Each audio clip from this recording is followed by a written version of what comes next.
economic growth.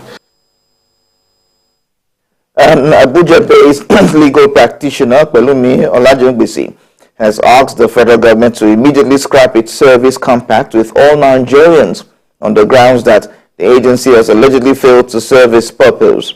The lawyer warns that the taxpayers' money should stop being used to fund the moribund organization that is no longer serving any useful purpose. Celestina Ire has more. Servicom is an initiative of the Nigerian government set up to promote effective and efficient service delivery in MDAs to ensure customer satisfaction.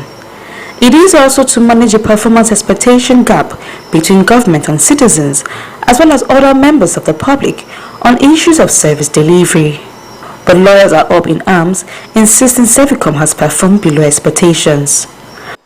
Leading the charge in Abuja is Pelumi Olajengbesi, who alleges that the organization's leadership and modus operandi have encouraged an abuse of office.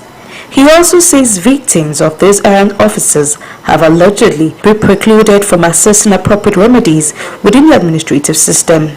The agency no longer addresses complaints and has now become very ineffective.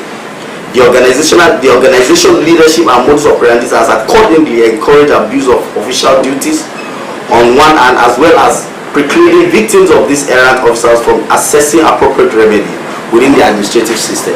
This is our concern about Servicom. When Servicom was established, and as a matter of fact, 3 years ago, Servicom usually is an organization where Nigerians run to get succor. The issue of excessive taxation of business names and small medium-scale businesses was also brought to the fore to be addressed by the federal government so as not to discourage local and foreign investors.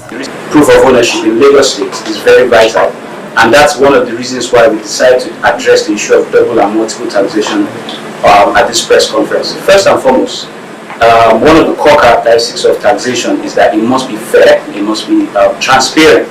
It's an hallowed principle. You cannot go anywhere around it. The National Assembly has also been called upon to act accordingly in addressing the contradictions in the Police Act and the Constitution as it pertains to tenure of Inspector General of Police. That provision has equally gone forth to make a subsequent provision which now creates the Office of the Inspector General of Police to say that while you may occupy this office for 4 years, you should equally not occupy office more than 65 years or 35 years in office, or 65 years which any of them comes first, by reason of that particular provision of the Police Act.